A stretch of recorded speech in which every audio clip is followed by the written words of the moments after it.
What's good, gentlemen? My gents, it's Prematch Muti, and we've got the full squad in today. We've got Rich, whose team isn't playing tonight, so, he's the seat in the house is here, he's in the locker room. We've got Nick, he's done his hairdryer was on point today, looking people are watching. Talk about to vent some frustrations. Matt's looking a bit nervous, but he'll tell us whether or not that's true. Musa, as always, Stamford Bridge expects you to communicate on Tushel's debut. And then right at the bottom, we've got Wonga Denga, the Dengasaurus, the Denganator, the man who's got a lot to speak about Arsenal and shows up every week, even though sometimes he says nothing. Welcome, gentlemen. What's up? Claudio, why aren't you wearing a Liverpool shirt tonight? Are you also a bit nervous? What's that you're wearing? Yeah, well done. You caught him out. I'm not saying that one because I've been sitting in for a while. No. I'm not at home today. You know how it is. I'm jumping around, not the shirt at home. But thank you for calling me out. So on that note, guys, today's going to be Battle Royale. We don't have many people on the line, but we're going to everyone show your drink before holding up. Oh, my. Claudio, we can't see yours. Yours is the same color as your background. What's happening? That doesn't make any sense. Okay. We've all got a drink. So how tonight's going to work is... How do you guys have beers and wines here, guys? What's happening to just soda? You add some safety stock. Plan, Mossa. Hey guys, Kevin's here, so everyone give a shout out to Kevin. Thank you for joining us. You have been MIA, dude. Where have you been? How's Kevin? No, Kevin's been MIA because of Lampard. He's out of the woods because Tuchel's coach now. Shout out, Kevin. I feel the same way, champ. Okay, Kevin, we're going to ask you a favor. Give us any player within the league, and whenever you type that in the comments section, we're all going to have to take a sip throughout the course of the show. So you give us the comment, whichever name that is, you keep it going, and we all have to take a sip whenever you type that. Okay, but today we've got, what is the name? Oh, he's Bean Morning. Okay, Kevin's Bean Morning, guys. I don't think that's the name of a player. Not yet. He'll come up with one. Okay, we're going to start off because there's so much to talk about. We're going to discuss the weeks that happened within the results within the week. And the first one is one that Rich has showed up for. Rich, kick us off there, my friend. Top four. Top four, 6 wins in a row in all competitions. Another fantastic result. And that scoreline doesn't really do the game justice in terms of how the balance of play went. Sorry, Rich. Sorry. This one, guys. Ben Mee's the name. So whenever Ben Mee pops up, you've all got to toast and take a sip, right? Let's see it. Ben Mee. Cheers. All right, as you were, Rich. Yeah, so the scoreline wasn't a fair reflection. We obviously went a goal down really early. I think in the 3rd minute, Zaha stuck one away. But we turned around really well and ended up going 3-1 up. And that was the balance of play up until the last kick of the game where they got their 2nd goal. But I'm just so proud of the team. We're riding a wave right now, and who knows? We can dare to dream. I think top 7's not unrealistic right now. Yeah, definitely. You guys must be thinking. I mean, Moyes has really found the winning formula there. He's really got you guys clicking, and it's one of those cases where you look at West Ham's squad. I mean, they're a decent enough squad. There's a good collection of players there, but Moyes has got them to do more than what they are. Like, they're playing to a higher level than what you would expect from that team on paper, which is, sign of good management. And I think, in a way, I'm kind of happy for Moyes. Like, you look at what he did at Everton for all those years, and he had that stellar reputation, and he really kind of lost his name by going to United. And all managers sometimes. Yeah, exactly. It's a bit tough. It's a bit tough at Old Trafford. Yeah, United can survive there. But so I'm happy for Moyes. I think it's really cool to see him doing his stuff and finding a system that works and having the players really pull through for him. So I think it's good times. You're going to drop from the top 4, but good for you anyway. Look, I mean, who knows? We can dare to dream, eh? Once you're riding a wave, you get a bit of momentum.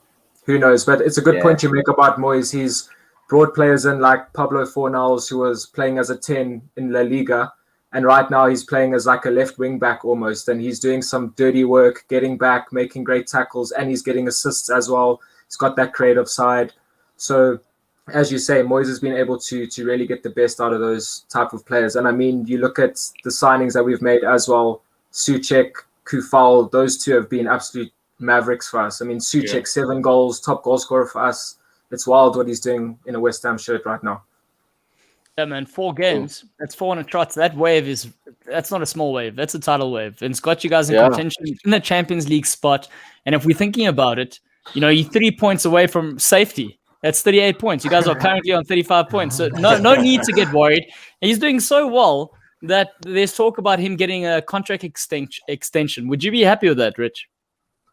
I would, 100%. And it just shows how fickle a lot of West Ham fans were, including myself. When he got reappointed, I was really unamused. We'd gone from Pellegrini to Moyes, a manager that we'd basically sacked and not renewed his previous contract. So it was a strange one for West Ham fans, and we were very underwhelmed by the appointment.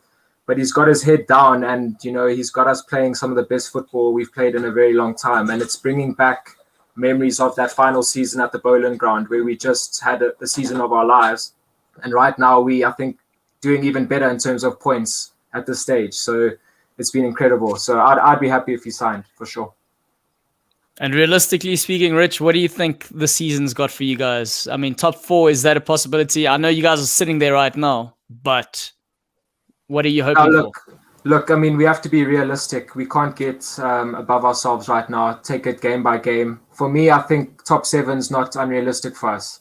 I think top 4 would be a bit of a push. There's a lot of teams that are vying for that spot. So I'd be more than happy with top 7, Europa League football. We've got to the final stage of the Europa League in 2 seasons and lost at the final hurdle. So now to get into the Europa League proper, I think would be good progression for West Ham for sure. That's good. Yeah. One thing I want to mention though is, you guys, Matt, you were mentioning David Moyes and whether or not, the clubs are too big for him and that sort of thing. At Everton, he did all right? He did all right because it's somewhat a smaller club. Could we argue that West Ham is just a little level above Everton? So now he's kind of, he went from Everton to United to all the little Spanish clubs he went to, and now he's gone to where Everton. So now he kind of feels like he's kind of place where he belongs. Are you saying West Ham is above Everton? That's what I'm saying. I wouldn't go that far. That's where it's at. That's the Liverpool fan in you. That's literally like throwing shades. Throwing. Yo, wow, bro. Okay, wow. But Cello, why is Everton bigger than West Ham? Why is I'm not saying. I'm not saying they're bigger. I'm not saying better. I'm saying bigger. Why are they bigger? Everton are top 5 in terms of league titles, right? That's the first thing, right? What, in 1925 or what? Hey, what top 5 in league titles, and they've been a bit more consistent in the top 10 in the Premier League, and they've never been relegated ever. Them and Arsenal have never been relegated. They are, for me, a bigger team than West Ham. But what I can say about West Ham is that West Ham is not a small club. West Ham is a big club. You know what I mean? Ben me. Let's go. He's just gonna go for it. But I'm saying is that if let's just say they're the same level, right? Because of Everton's pedigree, we'll just take them a bit higher than West Ham, man. Yeah, so that's a fair argument. But Cloudy, are they a family-run club? And that's what really matters, See, the problem is Everton is a family-run club, too incestuous, I would say. That's the problem they're having. They're just a little bit too incestuous. Otherwise, they'd be all right. Guys, welcome. Pums is back. Let's give a little round of applause there. Thank you, Pums. Thank you very much. We appreciate you. How's it, Pums? All right, guys. Next game is the one for Nick. We know Nick's got a hidden agenda towards Bielsa. And Bielsa ball came out on tops, Nick. How do you feel about this? It did. I saw this against the blind school. So it is. To be very honest with you, Leeds were on a run. I think three games in a row without a win, with 3 losses, and the best opposition you could hope for after 3 losses is Newcastle United, because you're guaranteed 3 points. And unfortunately, I think a few of the lads had watched the end of the game, last, say, 25 minutes, and Newcastle were probably, arguably over the 90, probably the better side. But that was 45 minutes, or between 25 minutes and 45 minutes of our season where we've been half decent. we actually had a go and we exposed Leeds' flaws. Leeds defensively are very weak. We don't have any quality up except for the likes Andy of Wilson and Andy Carroll, who doesn't play. We put on Saint Maximum towards the end, and he hasn't played much, in a while. And you made a difference, eh? Yeah, Actually, you know what, guys? I just feel say, so Nick, even the missus is throwing fire. I love it. Yeah, I was I actually feel so bad for her. The fact that not adopting Newcastle as their own team. Savannah, you got taught all the wrong things. I'm sorry to hear that. Sorry, Nick, as you were. But yeah, there were like in terms of positives. I tried to find positives. I found a moment there where we were 1-1. I thought we could go on and get a winner. We conceded shortly after that. We probably could have got a draw in the end.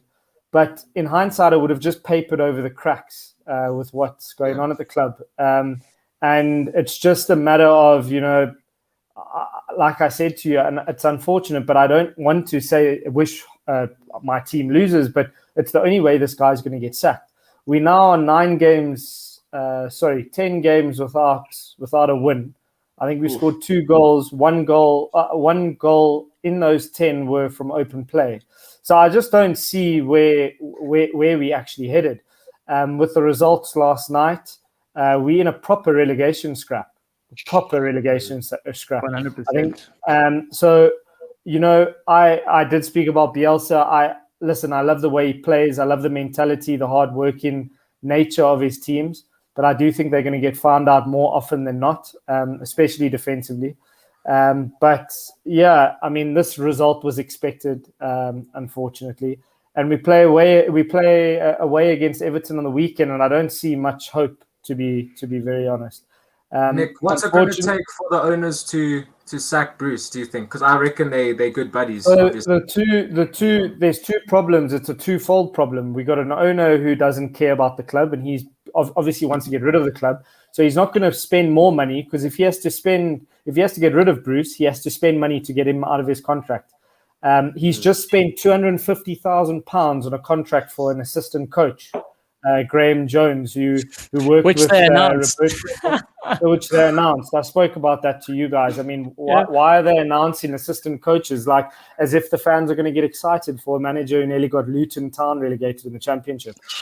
However, he did speak, and when he spoke for the 90 seconds or the minute and 5 seconds that I watched, he knows a lot more in that minute than Steve Bruce has actually let out, to the fans in his whole sort of tenure at Newcastle. So, I mean, he said something which was quite funny.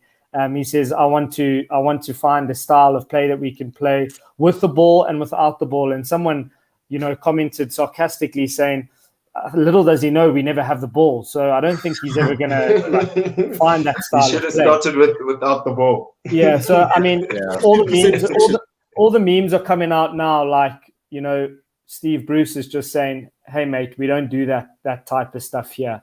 We just kick the ball forward. So, unfortunately, I think personally, what has to change is the manager has to go. We know that.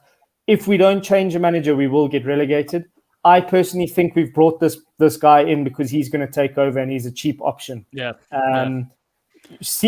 Mike Ashley wants to get rid of the club. Why is he going to spend more money on a Benitez type manager that he brought in 4 seasons ago to come and save us? He's not going to do that. He's not going to spend any more money in the club. He's getting second-rate coaches. Maybe he's a good coach, this guy. I have no idea. I don't know who the hell he is. Pums, we're playing Everton away, so we've pretty much got no chance, unfortunately. Nick, you guys must do some crowdfunding, man. Do some crowdfunding. You could do that. Actually, I know we're laughing here. You can. Fenerbahce, that's what Fenerbahce is doing. Fenerbahce, that's what they do. For Ozil. Yeah. Is that for some of Ozil, just to help out with Ozil, is that thing where you send an SMS and I think it's worth €5 or something, and then you contribute. They so far have 200,000 euros that they've raised. So that's going to go towards Ozil bonus. Yeah, I don't know.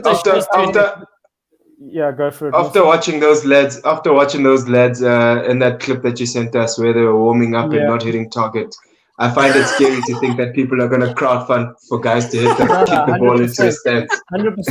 Can I just make mention, and I think Rich will understand where I'm coming from here. But like, if you look at our quality players versus West Ham's quality players, so we don't have that many. And I think, Rich, you'll also say you've got a handful of players that are really great, like game changers. Our best players are probably on the same level as a West Ham, but they're being coached. The players are being coached. Well, you look at Callum Wilson. Which no, let's name them. Let's name Wilson. Rich, would you take Callum Wilson? Yeah, I would. Would you take Sam Maximin? You would, yeah. Yes. And that's it. That's it. And maybe That's it. Almiron, you Next wouldn't up, take the Almiron. 23 squad on the You weekend. wouldn't take Almiron. No, You wouldn't take Carroll, bro. Almiron would be a bench player for us. I've already had Carroll. Fair enough. So what I'm saying to you is Steve Bruce started the season with beating a West Ham team that's in the top 4 2-0 and comfortably. To be fair, comfortably.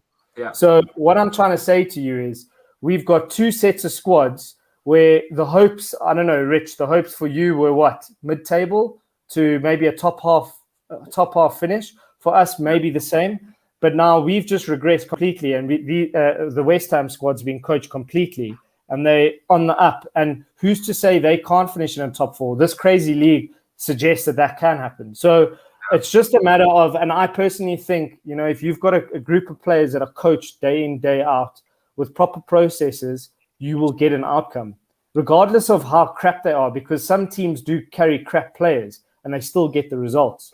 Unfortunately, we've got nothing. We've got Callum Wilson's 7 or 8 goals that he's doing by himself. He's probably coaching himself, and he's even regressed. He has a warm-up and he can't even hit the fucking target. So I mean, guys, that warm up video. How you got 2 players? You know, there's a camera on you, and you don't hit the target. How is that possible? Blast it to the stands, sir. I would even try and hit it straight to the keeper, so that the keeper just do that. Just did it. Yeah, you know what, guys? Mossa was never a forward. He thought he was an Alka for a little period, but at least he could hit the target. You could hit the target there, Mossa. All the time. That is my job, man. Like, at least it's a bare minimum from a striker, you know. Force the keeper to do something at least. Don't be the crowdfunding that we'd use for Newcastle is to get like new ball boys to fish the things from the stands. We need more than what they have. But just goals for warm-ups, you know, like 4 times the size of a goal just to warm up and build that confidence a little bit, and then see the net shake. Could use the same for Timo Werner at Chelsea. Just to close off, I see Kevin speaks about Jamal Lewis, and I think we spoke about him, Claudio. I know Liverpool were looking at him. He is, and if I'll bring my dad has choice words for this lad, and I feel sorry for him. He's a 21-year-old left back who I think is half decent, but he is a typical example of a player that's regressed completely. He doesn't know who to pass to. He passes the ball sideways and backwards. He doesn't overlap. And it's just the proof is in the pudding. These players are not getting coached, and they just sort of go in. I mean, the team talks must be, all right, lads, you know, let's give 100% and see what we can get. You know, that I think that's as far as it goes, unfortunately. Yeah. I mean, a player once linked with Liverpool landed up at Newcastle, and how the shit can land up in the fan. All right, Wonga. Southampton. Yeah, he's been quiet because he's been waiting, because he's the only one to say Arsenal were going to beat Southampton. We all didn't think it was going to happen. Obviously, Southampton had some key injuries. Let's also not overlook that. But well done. Yeah, well done. Well done, yeah. Let's do it. Well done. Round of applause. Arsenal the same points as Chelsea. Come on, wow. There's no need so long. We're focusing on the game, champ. We're focusing Southampton versus Arsenal. The gap is closed. That was a good result, but again, I thought, even speaking to my cousin watching the game, we're just disappointed that we always had to, especially against Southampton, always make it difficult for ourselves, conceding the first goal. And geez, that was a good goal, I won't lie. Nothing to do about that. But the response. Yes, super oats. The response for me was good. We're not having Aubameyang. Obviously, he was out for personal reasons, but We started Partey. And what I liked, especially, I know people are comparing. People are comparing. What's his name? Smith Rowe. They compare him to Uzo. But I mean, I don't think Smith Rowe. For me, Smith Rowe and Uzo, different players. I think every season, I think every season Uzo is definitely gonna give you more opportunities than Smith Rowe. For me, Smith Rowe, what I like about him is he grinds. You know, he's 50-50s. He's trying to win those balls. Even after he's lost the ball, within those next 5 seconds, he's trying to get the ball back. If he doesn't, he doesn't. But the intent for me is very key, especially in that position that he's playing. If he wins the ball up there, we can go in and probably, there's opportunity to score. Partey as well. Also, everything trying to go forward. It's I really like it in those players. And I saw that a lot going there. I think it's interesting that you're comparing Smith Rowe with Ozil, man. Do you think they offer the same kind of elements to the club? Or used that's to? What I'm saying. It's people are saying that people are comparing and saying, I'm hearing things like, replacing Ozil. But for me, it's not going to be obviously it's going to replace the spot Ozil was playing in, but I don't think they're going to give you the same thing, the outcome. Ozil opportunities left, right, and center going forward.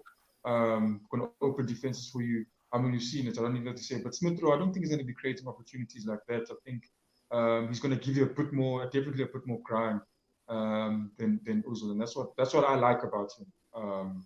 I'm not saying he's better than and Ozil. that's No. to be fair, Wonga. That's exactly what Arteta's trying to do. That's also one of the reasons. Look, apart from all the politics that got involved, that's one of the reasons why they moved him out. He's looking for guys that are going to work hard. I think the traditional number 10 player that just roams around on the field, not doing much apart from when he's on the ball, I think that in modern football now is slowly easing its way out. I don't think guys want to play like that anymore. You need to be able to contribute in every area.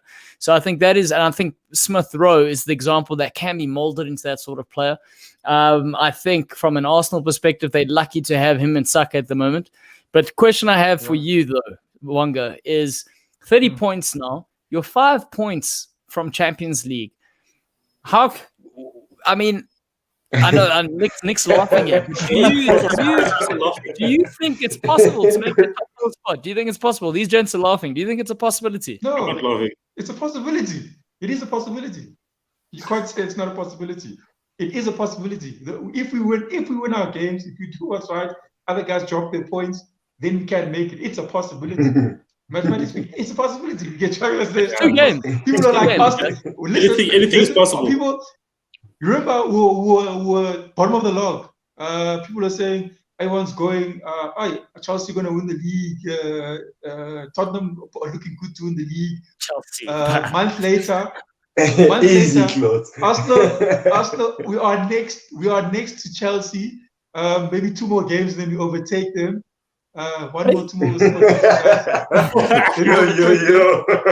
It's like, guys, it's a possibility. Liverpool are dropping points like crazy. I think they could have been, if I might be mistaken, they could have been 20 points above us at some point in time. Well, Liverpool 3 points from 15. 3 points from 15 at the moment. That's where we at. And you guys, 4 games you've won and 1 draw. So out of your last 5, you won 4 and drawn 1. So decent.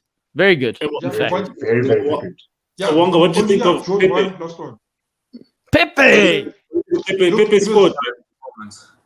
Yeah, he scored. I think it was good for him. You see, that's the thing. He's going to score wide. And those the other Europa League game that he played. I thought he had an excellent game. He came on, whooped in a free kick, and then he scored one out the box as well. And then after that, disappeared. So for me, I'm not saying that he's a bad player. I don't want him. For me, I do feel sorry for him at the point, but look, he has to perform. We can't be always feeling sorry for him. He's 72 million and he is good. His potential is there. That's what frustrates me the most. And it probably is also frustrating him as well. I don't know what it is. But in this game, I could say this game he did well. There were moments also, I saw him taking on players. He beat 1, 2, 3 of them. That was also good to see. But definitely I'd like to see that him being a threat in every match. Because when he started, I'm going to be honest with you, I was like, yo, I'm gonna get the same thing, but we didn't. We got something else. And also another thing I want to speak about was this thing about Arteta. Arteta's got this. Everyone's like, I know when Udo got signed as well, he's also talking about Arteta's plan, the same thing that Willian said he signed for. And Udo said he was, he liked the plan, what. And well, he's just gone to Arsenal for a lot of money and not do much, like pretty much a 6-month holiday. Is that what he's, maybe bring his girlfriend to London for a bit, go shopping down in Oxford Road or something. Am I right? Is that the right place? Yeah, I think that is right. What he said. So that's what I'm saying. Like sometimes I feel these players just say, they just say these things because they're just saying it. They're not really telling us, giving us insight. But it's for me, it's worrying, especially if okay, it says Arteta got a plan. Okay, maybe Arteta has got his way of talking to people. But Willian, in that sense, okay, so he was part of Arteta's plan, and now he's not performing. Worries, man. I'm wondering what is Arteta's plan. So Willian he's coming. He's only been there. I don't know how long he's been there for, but it's not that long. And already he doesn't even look like first choice. Was that the plan? I don't know. Nah. Look. I mean, this is what I'm also people can disagree with me here, but I think all Willian he was like a bargain purchase. Maybe bring some experience to the squad. It hasn't quite panned out. I don't think it's a player he was actively after. I think it was just one of those. He's looking for a new club. He wants to stay in London. We next door to Chelsea. Obviously not in the fancy place like Chelsea, because Chelsea is the fanciest of the places. Apart from Craven Cottage, by the way. If you want to play for Fulham, you play for Fulham because that's a little rich area. Lovely family club, man. Family club. All the way to first division. I think that just ended up. I feel you, but William's words were that the Arteta said, okay, I'm going to say it, guys, but don't comment. I'm just going to say what he said. He said the next 3 years he wants to win. He's going to win the Champions League, and William is going to be integral to that. Wait, did he say he was going to win it with Arsenal? Oh, shit.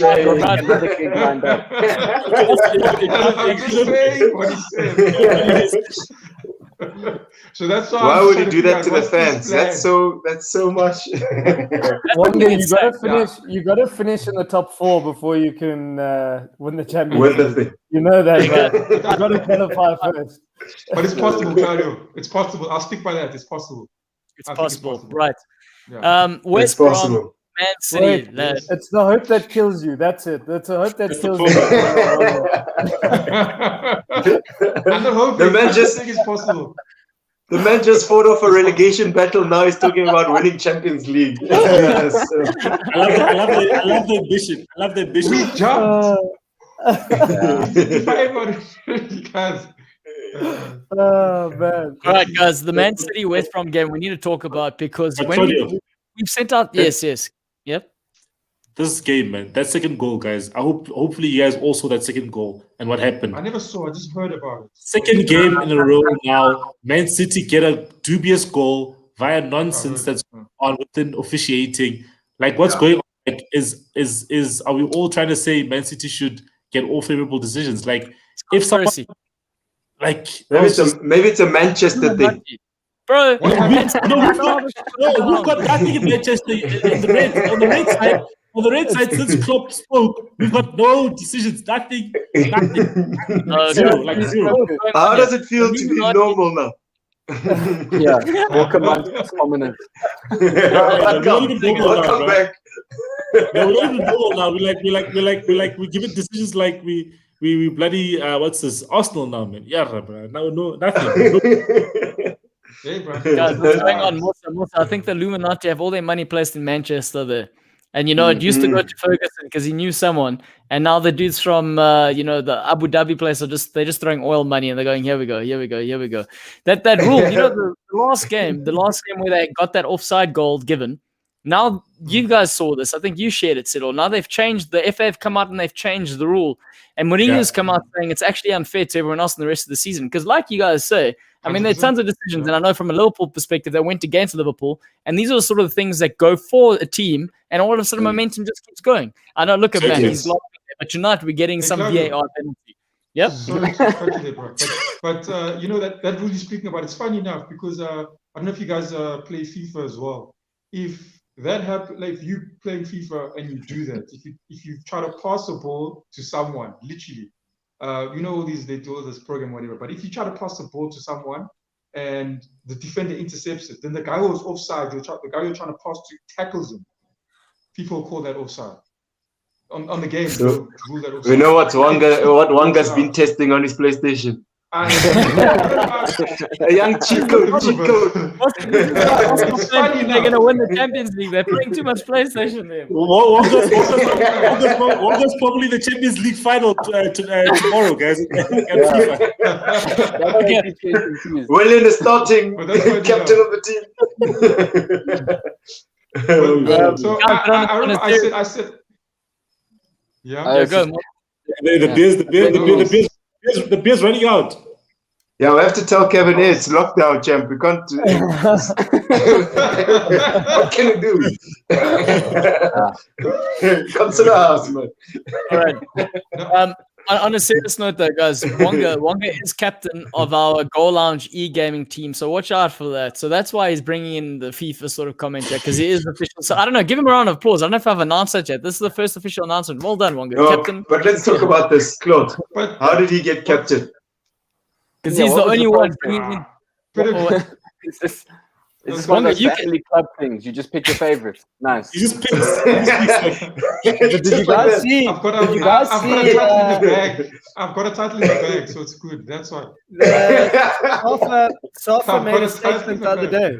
Safa made a statement the other day. They're having like a local qualifier to become the South African champion to go represent us at the World Cup. So yeah, Wonga. Oh, nice. Yeah, Nick, we knew this. Why do you think I've handpicked Wonga already? He knows. He's practicing. Why The did you handpick Wonga? Musa's not happy about this because maybe he's better. That's what he's suggesting. That's what I am. We're gonna have to have a live battle royale. The question is, do we play Arsenal versus Chelsea when you guys play? Or what is it? Then you'll get 10-0. Mossa has to be Arsenal, Wonga has to be Chelsea. And then let's see what happens. Then it's 3-0. Just to run it back into the actual performance, I know Wonga, Marcelo mentioned the second goal, but I mean, 5-0 sort of drumming to West Brom. I mean, it is West Brom. They're struggling at the moment, but Gundogan, they don't have a striker, but the man's showing up, guys. yeah. Is he their player of the season? They're all showing up. Yeah. Look, I mean, Gundogan is, for me, he's been on form for a long time. I mean, last year, I mean, in fact, even the season when he came, he was coming every time. It was a number of times he came off the bench and he would score. Even when they were losing, he'd come off the bench and he would score. So I'm not surprised to see him doing what he is doing now. I think he's a good player. And I think with Pep Guardiola, maybe he's gotten lucky, or maybe he knows exactly what to get out of him. But he's definitely getting it from. But Gundogan definitely. I think it's more of Pep knowing exactly what to get from him. Ever since he came over from Borussia, he's been great for the club, and Pep has used him very, very well at the club. And I was starting games, which is good. Now I think he was Pep's first signing even. So I think he had injury concerns, but now he's performing at the top level. And with KDB injured, I think he's going to obviously take advantage. I can hear myself speak. What's happening? No, you're good on our end. Nothing wrong with that. So guys, just before we move on from the game, I mean, it's their league to lose right now. Decisions going their way. They got a game in hand, right? Are we all agreeing on that point? Yeah, Man City. No, Yeah. I mean, the Premier League is junk, guys. Like we've gone through this with so many clubs. Like Everton had it; it was theirs to lose. Chelsea had a tough time. Chelsea had it. Liverpool had it from when they were playing. United had it, and then they throw it away against the bottom club. Like we thought the league had sobered up a while ago, but it's either hungover or it's just gone straight back into it because it just takes 4 games. And look, West Ham are now, they win 5 on the trot. They're in top 4. Newcastle, they can't find a win. They're going to drop down. Arsenal have gone from relegation challenge to looking up at top 4. realistically or not. Chelsea were title challengers a couple of weeks ago. Now they fired their managers and thrown out all their Hawaiian shirts. Like, let's give it a couple of weeks. Good point. Yeah, it's crazy. But like generally, at this point in the season, you'd find that the top two are already 12 points, 13 points, 14 points ahead of the pack. Now, it's too close to call. Literally, games go either way, and having the 3 points, having a run of 3 games, 4 games, does make a massive difference to the confidence and to the league, the log table of the teams. I think Jason speaks about it. I mean, we had said when Spurs were on their run, the teams that are going to do well are the teams that can handle the return of Champions League football, Europa League football. Those are the teams that are the squads that can handle the loads and the constant playing week in, week out, twice a week. Teams going further in the FA Cup, it's all going to add. Injuries are going to come. So I do agree with Matt. There's going to be a lot more turns before we can see a clear outright favourite. But at the moment, they are a favourite. And let's talk about someone who isn't a favourite. Chelsea. Tuchel. Did you say who isn't the favourite? Yeah, he's not a favourite. Tuchel he makes his debut last night. Musa, what's going on there with Tuchel? What did you like? What didn't you like? What did you see? I know it's day one for the lad. He's still bringing in his backroom staff. He's coming there one man with his puffy jacket, making noise. Players are doing things. You can already see he's made changes. What did you think overall? It's making noise. I love that, man. Like, as soon as he came in, got into the changing room, put on his shoes to go train with the boys, and as soon as he hit the ground running, he was making noise. And that was lovely to see, because you could see it actually show in the field of play on the day yesterday. They didn't get the 3 points. There was expectations and hopes for 3 points, but it was all good. They didn't win though. It was all good. But it's a step that we watched the game for. But it's a step in the right direction, man. The big frustrations before he came was that, we're not sure what type of football we're going to be playing, what type of structure we're going to be playing with, which players are going to be playing on the day. And it seems like he's going to figure that out for us. There's already like options that you can see, okay, this could be cool. There a little bit of situations that he's putting together, which is exciting, man. The energy's up. The guys are a little bit more higher up the field. It's brilliant from my side. Still have to get the 3 points, but as 2 days in, it's very early to start judging a manager, but it was very good to watch. And the fact that Lampard's prodigal son didn't start. I know it was raised in the press conference. They asked him and they said, why did you pick the certain lineup? He said that he picked experience and he thinks that Mason Mount is a good player. He just didn't want to pick the kids or the youngsters, but he picked Havertz and Chilwell, who are under 23, and Hudson. And Hudson, 3 players. He picked 3 players who are under the age of 23. So I don't understand what you're saying when you say you want to pick experience. If you pick experience, you pick Pulisic. You pick who else on the left back? You pick Alonso. I told you guys though, he sees Pulisic as the young boy that he was coaching. He still sees him in the same. Their perception screwed him over. Sorry, Nick. We might as well just put Terry and Lampard for a bit of experience. It might have helped. No, man, have faith in our youngsters, man. I think what he means by that comment is probably he was referring to Kovacic and Rudiger at the back. And Jorginho, yeah, potentially those were his picks over some of the younger guys. I mean, Gilmore wasn't even featuring in the squad. He was, in the stand somewhere. Yeah, because he's a very good player. He's got a lot of talent. It's just that midfield, that sentiment is packed. And if he is following what he's saying about picking experience, then it makes sense for having players like that out. I mean, Rudiger at the back, Kovacic. They were looking good. They were looking like the players that we tried to buy, from the get-go. So, yeah, we just have to wait to see how he implements his tactics going forward. Give him more time. Give him more weeks, and then things will come together for us, I hope. Yeah, man. Billy Gilmore rumored to be loaned out now because he wants to try and make the Scottish Euro squad. So I think interesting. he should be. Give him a chance. Give him We a chance. need a center midfielder. I'll take that all day. Hey, Rich, you must be I'll happy take- though with this whole takeover though, because Tuchel, there's no ways he wants a Declan Rice. There's absolutely no ways. Yeah, I'm happy because it was so evident from the media that Frank was gunning for Rice. So now that Frank's out the door, hopefully that interest can just cool a bit and we can keep him on board. Because if we can keep him, then he's the spine of our team. So we don't want to lose that. Yeah, guys, I just want to say, the whole Mason Mount thing was quite funny. You guys said, his dad got escorted out the door. He obviously had no one to turn to. He's sitting on the bench. But he did. When he came on, he did make an impact for the side. He came on down. He did a clever little turn. He's one of those players, and you can see why Lampard liked him because he doesn't have the pace, but he's very smart in terms of his movement and his touches. Yeah. And he beats the defender there. He goes down the line.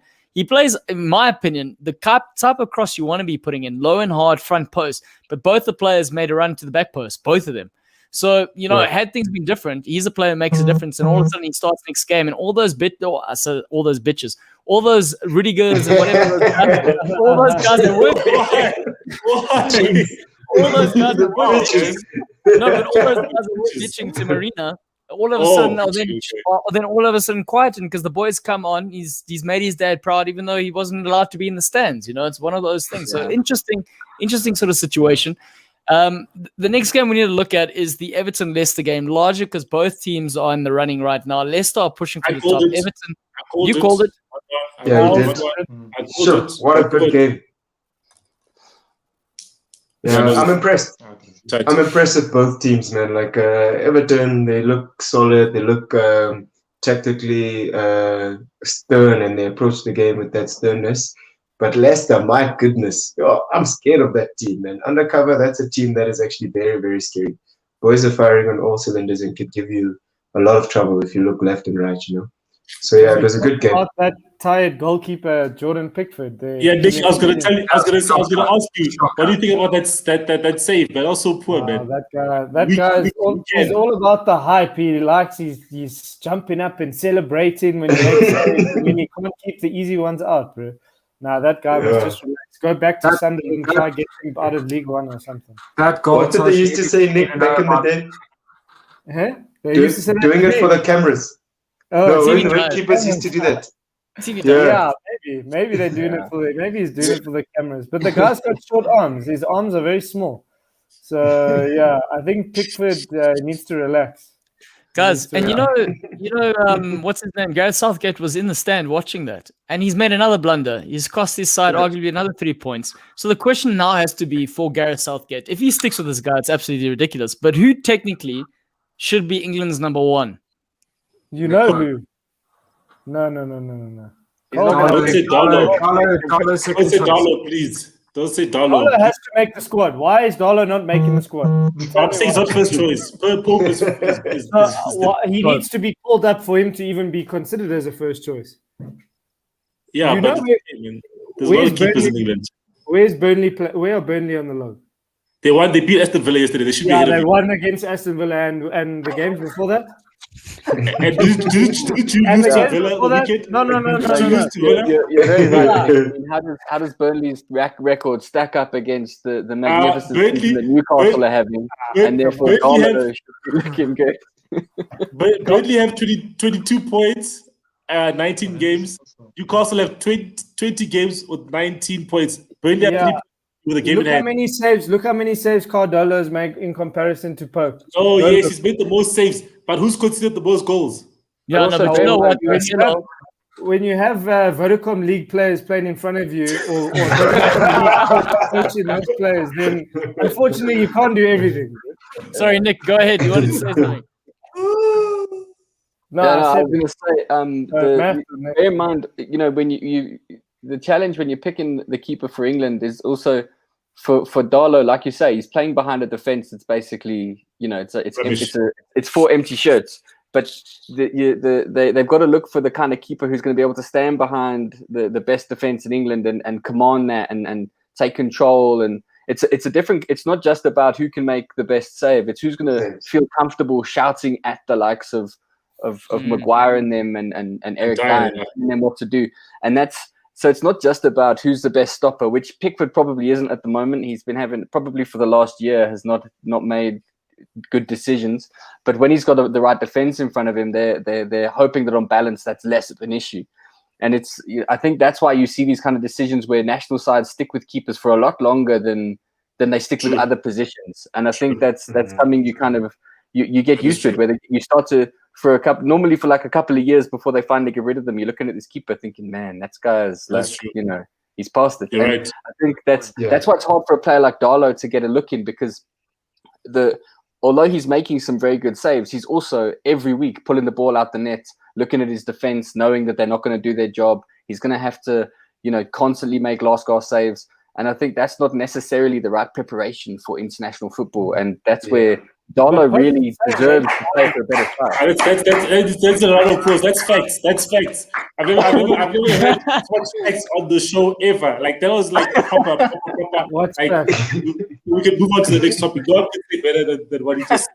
One more fact, though. One more fact. Jason did say didn't Pope win the Golden Gloves, and he did. He was tied with Edison last season, 15 apiece. So he did. So he should. You have a bus in front of Burnley. you every game, a well-organized bus in front of you every game. There's a very good chance you're going to keep a clean sheet. When Liverpool play Burnley, when Liverpool play Burnley, Pope is normally the difference, despite that wall. Pope is normally the difference. Who is the difference against Liverpool on Boxing Day? On New Year's, just before New Year's. Hey, listen, I'm not comparing. Of course, he was the difference. Dollar. Yeah, I'm not English, so I don't give a shit about the argument. Yeah. Can I make a comment quickly? Newcastle are blessed with goalkeepers. Can I just make a point quickly? So we can't. Dubravka can't get into the team. Arguably, he's probably better than Darlow. But we've got this other young boy, Freddie Woodman, and he's actually starting at Swansea, and they're flying at the moment. They're second in the championship. So I mean, we probably will, if we do get relegated, we'll probably lose 2 of the 3 keepers at this rate. But there's an abundance of keepers in England. First choice, second choice keepers like that are doing well. Fullbacks. And fullbacks, you know what I mean? So I think is blessed, Right back has like 7 options, left back has 2 options. It's almost like the right back position. It's interesting. They've honed that skill. They've taken a bit of the flair that they've gotten from these international managers, but they're still hard enough and have the endurance enough to go up and down. So this is the perfect spot for an English player, apart from all the others. It's an interesting one. But all the right backs are celebrating with Trippier being caught for betting. So, but that betting thing wasn't that bad actually. I thought it was quite bad, but it was just because apparently he told his mates that he's going to leave. That's very bad, Drew. That's literally. That's literally. I thought it was like, hey man, let me consider corner and then let. Celo's trying to justify the shady dealings he does in the back. But it wasn't even. But the thing is, shady. I've seen the transcript from the thing. The guy said, "I'm going to throw a bet on it," and Trippier, he didn't tell the dude go do it. He was just like, "Yeah, if you're going to go for it." For one thing, it's almost that's not him. Hey. He's not doing his job badly. It's not like he's fixing a game, like putting out for a corner, like you said. It's not like a spot fixing. It's something separate to his actual job. It's such horseshit. It basically means that footballers can't talk to their friends. I can't tell you guys that. Hey man, listen, I'm getting Man United want to call me up, be a sporting director. Yeah, but that's still their mates. Bates can't go and put a bet there when they know that's inside information. Yeah, it is. I've got to be careful what I start doing. It's like insider trading, but I found 10 weeks out. Not right, guys. Enough about Trippier because he's not even in the Premier League. Let's talk about the one game last night that Mossa actually had money on and called it. Did you put money on that game, Mossa? Because you're the only one who called it in this conversation. Unfortunately, I didn't, man. Man United have made me a rich man in my career, but yesterday I never put money on them. But yeah, man. Ole out. It's coming back soon. Give us 2-3 more weeks. Ole out. So hectic. But you know what?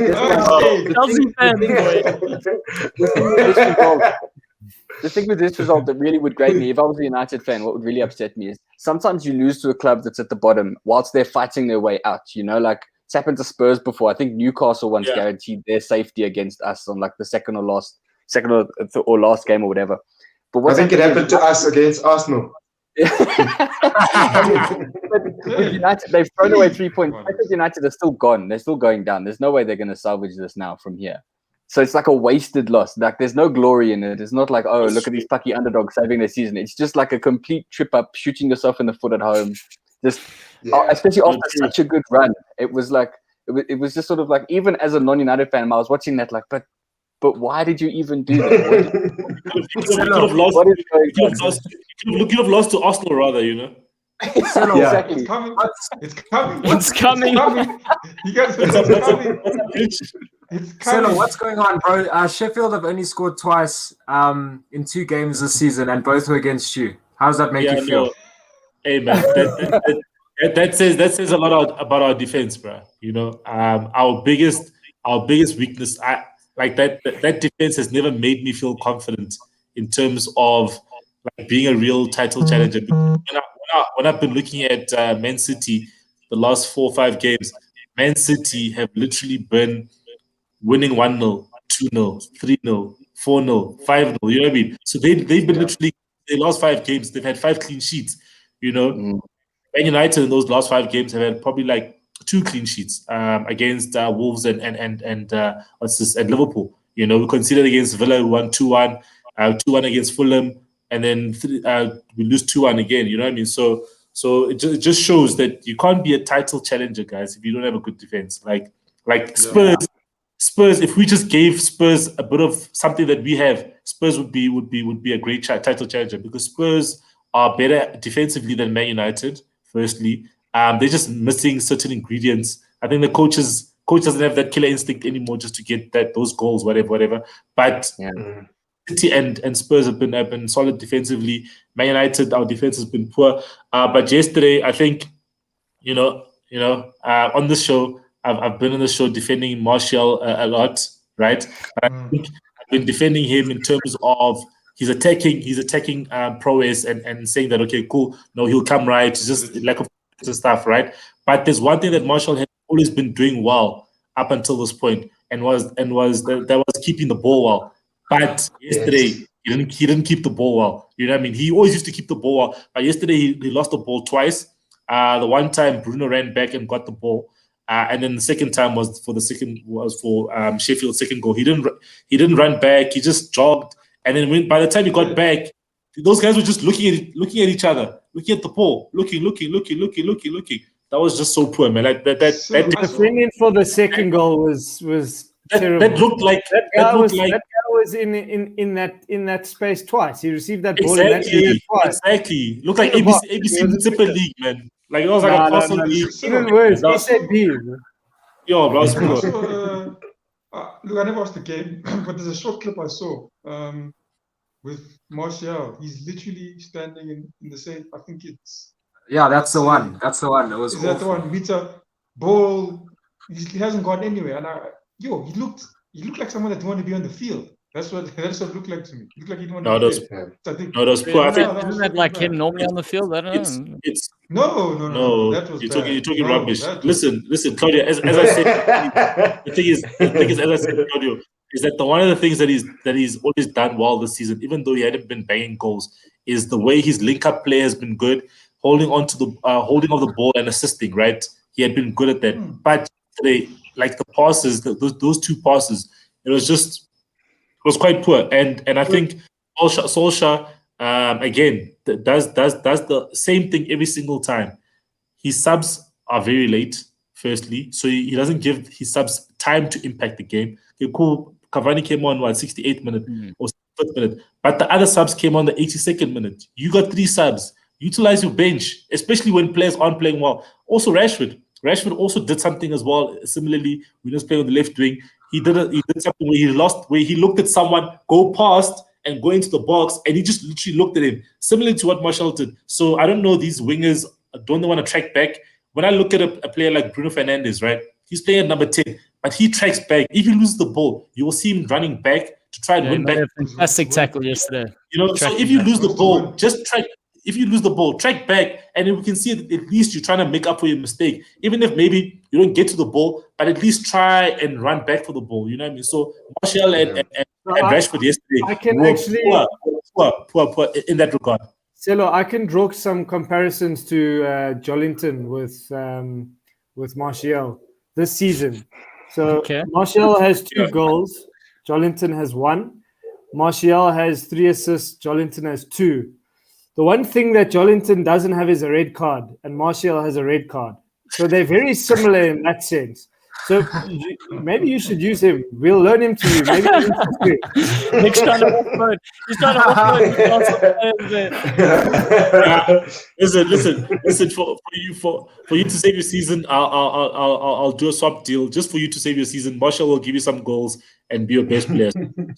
Guys, question, Jason said on Tuesday that Brewster was going to win it for Sheffield. They didn't quite win it, but you know what? I did notice he did kick right at the end of the game. He did kick the ball far down the line for touch, and that straight after that, I think the whistle was blown. So he did do something of significance there, Jason. So let's not be too harsh. Oh yes, here we go, lads. Let's not forget me's being called. But also, guys. Nothing. Also, guys, listen. Since this German manager that coaches this other team, right? Since he spoke about decisions going for Man United have gotten 0 decisions, 0 guys. Like literally yesterday, Maguire goes up for the ball, right? Doesn't foul the goalkeeper, and they say it's a foul. Guys, don't we play a contact sport? Nick, I'm sure you saw that, and you're probably you got your fair share. You got your fair share. Come on, you got your fair share. It ran out. Come on, Nick. Scored more penalties than he did outfield in open play goals. Come on, but Nick, come on. Come on. Guys, we spoke about decisions. To win the games, you've got to put yourself in a situation where those decisions don't matter. I mean, that's where Spurs got screwed over when we conceded the late penalty against Newcastle. We shouldn't have been in that position in the first place. Same for United now. That was definitely a penalty, though. That was definitely a penalty, though. Come on. I completely agree, Matt. I think it'll come to what Scott is also saying is that, you know, we had a very poor performance yesterday. I think probably of the players that played, I would say Wan-Bissaka was probably one player who didn't have any mistake or any faults yesterday. He didn't have any faults in the game yesterday. But otherwise, you know, the players that started, everyone else didn't do well. And they started so well, man. They started so well, positively, and then just all of a sudden, I don't know what happened, man. They just lost their tempo, their momentum, losing ball, not making the passes, and allowing Sheffield to get into the game.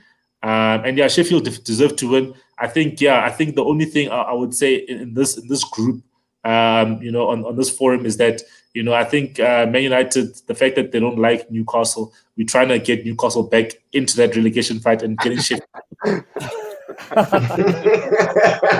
How considerate. Something we need to talk about, and this is something that Celo is quite passionate about, and you asked that we definitely speak about this today. On Tuesday on the weekend, Rice Williams got a lot of abuse. The same thing sort of happened again last night after the game towards Martial as well as Axel. And it wasn't any type of abuse either. So there's one thing with the abuse, and then there's another with the racial abuse. But Celo, you really want to talk about this. You can lead this conversation. Yeah, no, man. Yeah, I wanted to talk about it because when I obviously saw the whole racial abuse towards Tanzebe especially and Martial, I then remembered obviously what happened to Williams at the weekend, you know, and like how often players like get attacked. Like we all love the game, you know, we all watch it passionately. We all say, okay, cool. We're not saying that we can't critique players, you know. I can say that, hey, Martial had a stinker yesterday. You know, he played poorly. He needs to. I was even saying it yesterday. He said he needs to bench. You know what I mean? But that's just critiquing a player. But then to go onto his social media, he last posted in October, I think, on Instagram. People are below that post and saying things about him and saying like you and putting what's his signs of monkeys, and then also Tonzebe the same thing. You know, they're going out again at Tonzebe and saying you're such a rubbish player. We need to let you go. You don't deserve to play for Man United. And then they also put like they're just saying so many bad things to these players. And you've seen it. Wilfred Zaha experienced it before as well. Other players experienced it, you know, throughout the season where people are specifically DMs commenting and saying all these obscene things, man. I think it's something that's not great. We love the game, but also we need to, you know, just you know, watch it with a level head and say, hey man, you're a rubbish player, you know. Yeah, you can say someone's a rubbish player, like you're not playing well or whatever, you're off form, or you're not contributing to my team. But then to racially abuse them is not the way to go. Yeah, I mean, Jamie Carragher came out saying, "Thank goodness he didn't have Twitter back in the day when he was playing." Because I mean, it's something ridiculous. It's something that these guys. I mean, there's being a professional and having it. It's added pressures. But then you take this just from your social perspective. You go on, and you're getting lambasted in any sort of directions, and it's completely discriminatory. It's not even, like you said, critique. One thing I want to ask you, Matt, with regards to there's Kick It Out, and there's the FA, and there's all of this, and now apparently they're having conversations with Twitter and Instagram and all these things. But the type of action that needs to happen, all of this has taken too long. How do you remedy an issue like this that just is ongoing? And I know deep within society there's a deep lying issue here that needs addressing, and that's going to take a long time considering everything. But from a football standpoint and a social media standpoint, if you can go on to Twitch and they can block out and censor rude comments or things that you don't want, what is the way forward for football as a whole in the FA, as well as players and social media? Well, I mean, there's two sides to it. I mean, you mentioned the technology side. I think these social media companies should be able to block that stuff. You know, they can. The technology exists. It requires time and investment and people to put on it, and it requires a certain amount of monitoring and stuff. But it needs to be done. We have to stamp it out. But the other side of it is that it starts as simple as this: as groups of guys who sit around watching the game together, and if someone says something like that, or you see someone you know posting stuff like that, you can't just let it fly under the radar. You can't be like, oh well, that's heat of the moment stuff. You've got to be brave enough to say to someone that you may be mates with, maybe you support the same team, to turn around and say that's not on. That's ridiculous, and I don't want to associate with you. I'm going to cut you out of my life if you're going to behave that way, because it's not okay. Like and that's the truth. We should all be adult enough to be able to look at something and say objectively that is wrong, and that is not something that I want to be associated with my game of football. And I enjoy this game. I love watching it. I love sharing it with my sons, and I love the way that they get to see the world through my eyes as a football fan. And I don't want them to have to go through the same stuff that we're still seeing today, which was the same shit that was going on when our parents were watching football. And it's just, surely now there's enough of an understanding of what all of this means, and enough of a clear indication of what society should look like, that we should be able to turn around to someone and say, if you're going to behave that way, I don't want to watch football with you. I don't want to be part of your I don't want to be part of your circle. And it's a tough thing, because for some people that means turning on people that they potentially have known their whole lives. But that's what it's going to take. It's going to take all of us at the grassroots level saying that if those fans don't represent my game, and that's what it takes. Over and above the technology, we've got to decide that as a football community, that's not the kind of game we support. So that's what it is. Even on the social media sites, like, remember, I mean, for me, I would appreciate swift action. You know, you saw with Sterling. I can't remember. I think it was last season, the season before, when he was racially abused on the touchline, and the action taken against that guy. Chelsea. Swift. It was Chelsea. Yeah, I remember. It was swift. That guy was even to the point where he's saying like, look, he's begging for, you know, he doesn't want. I mean, he's even saying like, look, you can't do anything more to me. I have nothing, you know. But for me, I think with the social media, I mean, geez, they can literally locate you. They know where you are. It needs to be things. If someone's putting something like that, they need to be suffering. They need to. I mean, deal with them swiftly. You know, like you're doing this. This is how we deal with you. If you're this age, this is how we deal. And this is the sort of things you suffer at these sort of ages. But if you're saying there's no place for it, then you need to show us that there's no place for it. Don't just say it and be like, oh no, okay, that's wrong. We'll just delete his account. Deleting account, I'll make another one. Then I'll keep carrying on doing what I'm doing. They need to Exactly. deal with it. That's I think they need to deal with, because inside you're going to have those people that will keep that mindset, and they're going to keep on trying to do those things, but you just need to deal with them, and the rest of us can carry on. If they deal with those people, I'll be happy. Yeah. Yeah, I agree 100%. Musa, final thoughts on this before we move on? Yeah, man, like I think it's, as Matt said, it's on everybody, all the fans, all the supporters, to actually be vocal about stamping it out. The players are doing their part. You see them taking the knee and vocalizing their positions on the field. It's our part on outside as the fans to actually root it out in our circles and in our houses. Yeah, that's my sentiment. I think you're right. Yeah. I think it is going to take a long time. I've seen it here in South Africa. I've seen it in South America. I've seen it in America. In the UK, the kids are brought up that way. So it's how we bring up our kids. It's going to take a long time. That's why, I mean, Claudia, you had made that call. But if you're watching your 6-year-old play football, but you as a father are racially abusive, maybe watching just in your lounge, what's your 6-year-old son going to do when he goes and plays against a person of color next weekend? It all stems from, from sort of education right down. And I think it is going to take a bit of time. Mm-hmm. This is the last drink. No last more. drink. It's not thanks, Kevin, for bringing back the banter here. To mention that one, Nick, I think also with even the coaching community as well, what I know, especially the youngsters, whether it's natural or not, if they've got a player, especially when you get a good player and you get a bad player, yes, they will slaughter that guy. Don't want to be on that guy's team. And it's not like they'll be like, they'll undercover about it. They'll tell the guy straight, no, they want to be on your team. You're costing me heavy. The coach can please get off his team. He's costing us. Like, he's bad. He can't play. Kids are like this. I don't know if it's naturally. I don't know. I don't know if it's natural or this is how they're taught to grow up at home. But good thing Wonga is the coach. Yeah. No, you sort of encourage them to be like, what I would do, sort of look. I like the fact that he's speaking and not keeping it to himself. That he's actually talking and telling why he's disgruntled. But you can't be telling someone he's on your team. You can't be telling someone you can't get off. So that's where you sort of start off with the sort of that behavior. Is like tell him, look, you have to deal with it. Rather tell him or give him advice on what you need from him, rather than tell him that he's useless and asking you to get him off the team. But Wonga. Scott's actually saying, dude, you're pretty quiet. So you need to either get closer to the mic or you need to bring you need to get your pilot's headphones back. I don't know where those went. Clearly they've gone missing. But just I think we hear you better the lower you guys are on the log.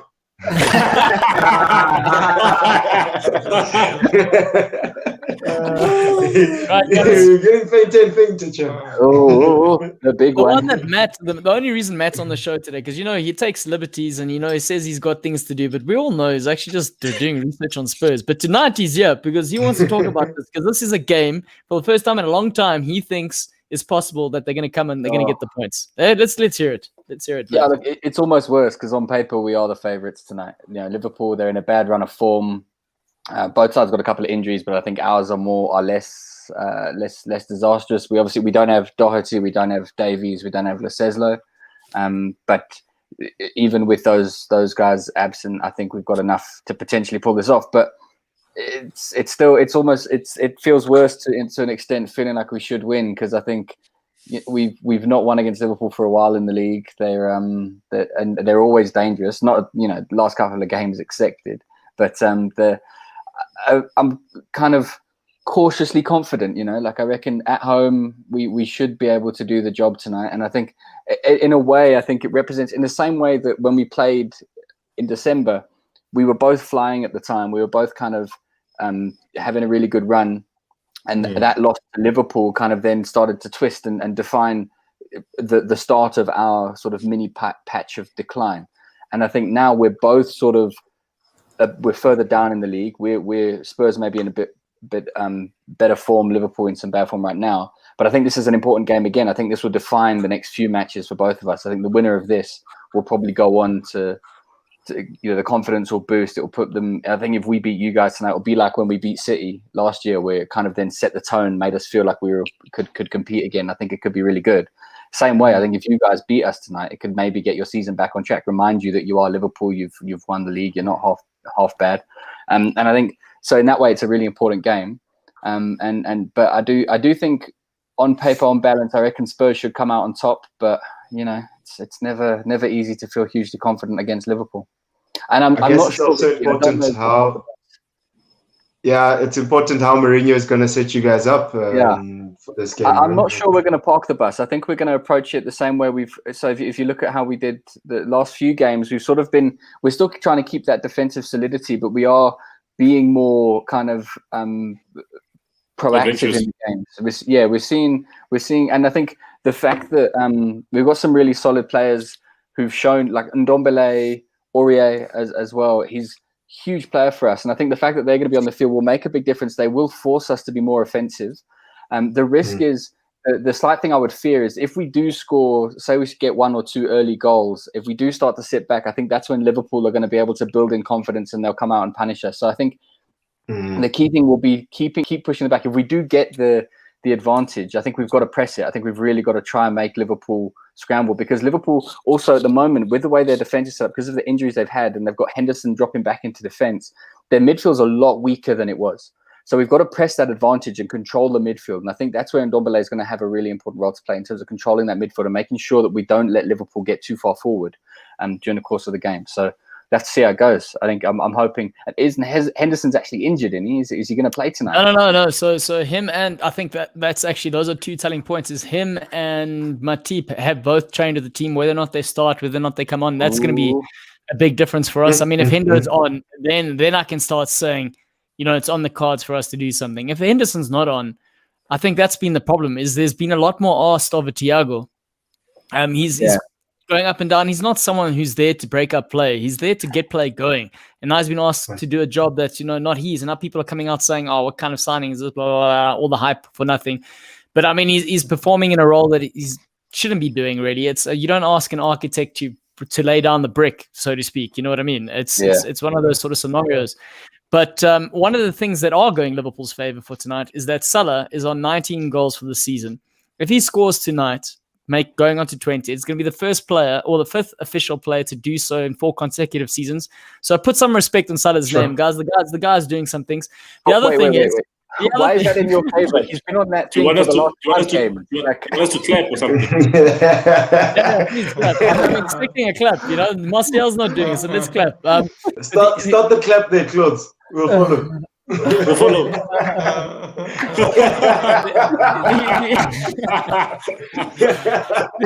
The other thing, though, to mention is that against Spurs in particular, he's scored 5 goals in his last 7 games against Spurs. And he's also scored goals when he was playing for Fiorentina and Basel. So he likes scoring against Spurs. So that's the one good thing I can say.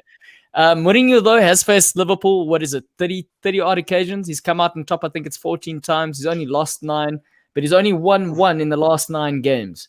So, dude, when times are desperate, you know how it is. You look up all the stats, you try and find any sort, because, football fans, I'm superstitious, so I try and find any little thing I can grab. And the other thing is that if Liverpool win tonight, it's going to be the first time they've won 6 consecutive games against Spurs, and all those games are 1-0, 1-0, of which the last 2 games that they won 1-0, Bobby Firmino scored 2 goals. So, yeah, wow, this guy. I guess we know who your money's on, sir. William, Ricky wants to know there. What? William? Yeah. What's your opinion? Ricky, the lad. No, Ricky. What's going on here, man? What kind of a comment is this? Is this a serious one? It is a serious one. Why don't you give the kid another chance? But you can't. Boy, can I tell you something? I want to tell you. No. I want to tell you. You can't abuse him on social media and not play. You need to release his confidence out. As you said, Antonio, Liverpool is a family club. Family always stick together, boy. No, you're right. Family club. He's been given a chance. I'm all about giving someone a teaspoon of cement and hardening the fuck up. He's had a good chance. And like if we've got to mention a couple of things, if we've got to say there's last season Lovren you know, they made the decision. They got rid of Lovren, right? That was their choice. Okay, strategically, they're like, according to him, he was according to him, yeah. But, you know, apart from all his flaws while he was playing, apparently he did bring a lot of charisma to the dressing room. But just talking about the Lovren sort of thing, is last season he played 15 games. Okay, 15 games that he covered. You know, we went in, we gambled on Gomes and Van Dijk because Van Dijk's he's never been injured. Obviously, that idiot Pickford took him out. Now, you know the scenario, you know the story as it goes. And now Matip, we just can't remember. Did you talk about it when it happened? I can't. I don't know. Also, just pass under the radar. I don't know. Anyway, my point is that already between. So we're talking about whether or not Rice Williams should play. Between Rice Williams and Nat Phillips, they've already made 15 appearances, which is more. It's between two juniors. The one was meant to leave the club. The other one's meant to be playing in the 23. So they've already had their fair share. If Matip's available, get him in there so we can do something tonight. Because if he's not in there, I think we're going to struggle. Guys, what did Claudia say about Matip last weekend, guys? If Matip starts against Man United, they're going to beat Man United. What happened? Points. You lost to the wrong team, champ. You know, but he's forgetting. No. You guys also don't be like a media here. Take out. I remember. What was the rest of that sentence? It was all based on Henderson also being involved. That way, Henderson. Man of reason. Man of reason. Guys, I don't know if you guys have seen, right? But all of a sudden, Musa, backs up Claudia a lot more now. I think because he's got a German manager, they can relate. Like before, didn't ever back up. Claudio never. Musa never backed him up. Now he's backing up. You know what I mean? Wow. It's freaking Anyway, okay. Sorry, Matt, one final thought on the game before we go into our betting corner. So I think it's going to be a fun game. I think but Spurs will know they need to win this, and I think that's going to give it an interesting complexion. And I think that's going to make it one of those classic Spurs-Liverpool games where we're going just hammer and tong both sides. I do think there's going to be goals in it. I think it's going to be a fun game. I think it's going to be stressful. It's going to be more fun for the neutrals than it's going to be for me and you. But I reckon it'll be a good one. Yeah. And one question I want to ask everyone before we go to our predictions is that depending on this game, if one of them loses, who's it worse for? Liverpool. Yeah. Spurs have games have a game in hand. Yeah. I think to a certain extent it'll be worse for Spurs because we're at home, and I think losing this game would really kind of not to say we were going to win the league, but I think this will definitively show that we're not challenging for the league. You know what I mean? And I think in that way, I think losing for Spurs will be worse. But no, it's worse for Liverpool. Liverpool are trying to be defending their title. Their fans are going to go into a meltdown tomorrow if they will cry and they're going to stay there. All right, so we're talking about meltdowns and things like that. Let's just kick into it. Let's just say what we want to say then. Just lay it all out. Prediction for this game tonight. Let's hear it. It's going to be such a tough one to call. Liverpool really need a bounce back result. Mourinho needs a win as well just to get them back in it. I'm honestly clutching at straws here, but I'm going Spurs 2-1. Who told this guy to come on the show today? No, I like it. I'm gonna follow, and I'm not gonna agree with Rich. Whatever, like that was blasphemy. I'm gonna stick with our traditional wins over Spurs over the last couple of years. I'm gonna say a 1-0 win to Liverpool. I'm gonna go with it. I'm gonna agree with Rich. I was also set for a 2-1 win for Spurs. I think it's gonna be an exciting game. It's going to go down to the wire, but I think Spurs are going to take it. Yeah. Sorry, man. I have to agree with Nick. I think Son and Kane are going to come to the party today and make it a very nice game for Tottenham Hotspur. So I go 2-1 for Spurs. Oof. I'm gonna go 3-1 Spurs. I reckon there's goals in it. I reckon Spurs are gonna be up for it. The man said he wasn't feeling confident. Liar. I'm thinking in my head. I'm doing the Claudio Barreiro Championship Manager simulation in my mind, and I'm thinking Spurs will score. And then I think Liverpool are going to push for it, and they're going to create space, and Spurs are going to hit them on the counter. I reckon 3-1 Spurs. I'd say I don't know if it's me or is it we're doing the according to the screen. 2-2. 2-2. I don't see. I see a lot of goals, as you guys said. I think both teams need to close the gap to the top three. So yeah. So I'm definitely saying a 2-2. Yeah. I think for me, what's going to be important? Yeah, I think the team on form. I mean, you've seen people that get into this losing slump. It's difficult for them to get out of it. I don't think Liverpool will turn around now. I say Tottenham to win. No. Someone Tell him, Wanga. Not one of you say Liverpool win here. The only guys who are speaking sense are Scott and Kevin. Only ones. I said draw. That's it. Yeah, but you don't say we're going to win. Sleep. That's the sense. He's asking if Klopp loses. Tough times lost. Does he get the sack? No, man, he won't. Not a chance. It's a family club, bro. Family club. Ricky, what are you smoking there? No. No, but okay. it is a good question though. If Klopp was at another club, would they be standing for this nonsense, terrible defense of the title? You know, like you guys were champions by far, and now look at it. It's slipping away. But it's been 3 seasons of proven record. It's been 3 seasons. But that's not how Lampard had nothing like that. Your last game. You're only as good as your last game. I reckon if you guys weren't such a family run, kumbaya, let's all knit each other songs, maybe you'd have a more ruthless owner who would sort this out, nip it in the bud. Maybe you could have had Tuchel, you know? Or maybe you would have. Maybe you would have had a centre back by now. Yeah, exactly. Yeah, I think in Klopp's favor, the fact that his centre backs have so many injuries, that kind of. I know he's supposed to compete even with the injuries, but it does give him some time to actually. Yeah. But they must win. Yeah. Yeah, you guys would want that. Everyone wants, fire him and then try and hire him. I know. They would fire him and it would be the first manager that Ferguson would call again and say, please come to United. Forget Ole. Team at United, You'd never come to us, bro. Yeah, he would never. You're damn right. But that's what you're hoping for. Okay, let's go here. Guys. What's next? The next game we need to talk about. No, I saw you skipped another one, man. You skipped it, bro. Which one? United Arsenal. No. Let's first talk about this one. Rich. Okay. Oh, okay. Joe, it's hard to find any reason why Newcastle could get something from this. Nick, I'm so sorry, bro. I'm clutching. But honestly, I just can't see it. Everton in such good or decent form. Newcastle struggling in a dire situation. I'm going 3-1 Everton. Carroll will score if he's fit. Who knows? I don't know. Yeah, and you know what, Carroll, you're right. I like your talk about Carroll, going back to Merseyside, feeling somewhat, he was there for a bit, so maybe he feels a little bit more comfortable up there. Back to the family city or what? Yeah, a family city, you know how it is.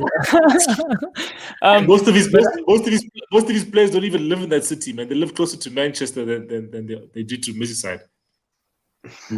Settle's keeping tabs on everyone, guys. Watch out. That's a bit weird. Why do you know where people live, bro? Where do I live? Yeah, dude. You know those fans when there's a transfer rumor and then all of a sudden they screen grab, they're like, oh, the guys at the airport and they're tracking them. Have you ever seen that? Yeah, they check the flight even. They do check the flights. Yeah, they're checking the flights. Anyway, but back to the game. I think it's going to be a hiding. I think it's going to be a proper hiding. I think it's going to be like Scott. I actually agree with Scott. I think it's going to be their 7th loss in a row. How a manager in the Premier League manages to keep hold of his job after that many losses, if this happens, is going to be beyond me. I think it's going to be history, actually. We need to go check the history records and see if there's been a manager who's kept his job after losing 7 games. Didn't Arteta do that? Sheffield. Oh, Arteta, yeah. 7 straight, though. 7 straight. 7 on the bed. Respect. Nick, go up. So I'll say 3-0. I'll say 3-0. 3-0 to... Okay, so just to give you a bit of clarity quickly, if we lose on the weekend, it's going to be no win in 12 matches. That's going to become a record for us, beaten... from 1973, I think it is. 1977, sorry. So 12 games, probably a loss. My only hope is that we've beaten Everton already this season. We've proven that there are faults in their defence, and I think their goalkeeper is one of those weaknesses. I would love to say that we're probably going to draw 2-2 because Pickford's going to award us 2 goals. We're not going to deserve it, but we're going to draw 2-2. I'm saying that because I'm living in hope. More than likely going to lose. Man. It's the hope that will kill you, Musa. Yeah, It's a hope. It's a hope. I'm hoping for your sake that you guys lose so that you guys could then force your manager to get out, given these records that you are mentioning at this point in time. So, yeah, man. I hope you guys lose 2-0 for your sake. Oh wow, he's even hoping. I agree with Moss. I think it'll be 2-0 Everton. I think it'll be quite clinical and business-like. I don't think they're going to break a sweat. I think it's just going to happen. And then, unless there's a Pickford mistake, I don't see it being anything else. I reckon 2-0 Everton. Well, before Celo starts here, I'm blaming you and Man United for creating that monster of a Steve Bruce. Sis, man. Come on, man. Come on. That guy adds no value to football at all. What value does that guy add? He was entertainment for us. For us. So he's done well for us. It's all good. He would struggle in the PSL, that guy, I'm telling you. Nah, he would. Easily. He would get beat easily. Sundowns would beat him easily. Sundowns, you're doing him a favor, Sundowns. Get Sammy Troughton out there with his NFD side. They'll do something there. Cape Boya. Yeah. I'm saying, Nick, I'll give you a goal at least. I'll give you a goal. Because I do like Almiron and St. Maximan and Wilson. So I'll give you a goal. But sorry, I'm still giving you a loss, though. So 2-1 to Everton. Thanks, bro. I'm just give you a goal. Yeah. Make it easy for me. Painless. I'm also saying 2-1 to Everton. Quick and painless. It's like a plaster. But yeah, 2-1 to Everton. 2-1 to Everton. I actually think you better hope Scott's prediction comes true, because there's no ways you can hang on to the job if they get 5. There's absolutely no ways. Yeah, true. Yeah. You need that actually just to get him fired, bro. You really need one of those type of. And that's James Rodriguez hat trick with the cherry on top with what's his name, Calvert-Lewin doing a diving header. You need one of those, and we'll celebrate with you. We'll do that sort of celebration. We'll get our new coach that we've just got from Luton Town to lead us. Take the charge, boy. Yeah. Cool. Right, now the big one. Make or break. Oh. This is a tough one. No, I think that Arsenal win was just papering over cracks, and I do think United will bounce back after their shock result.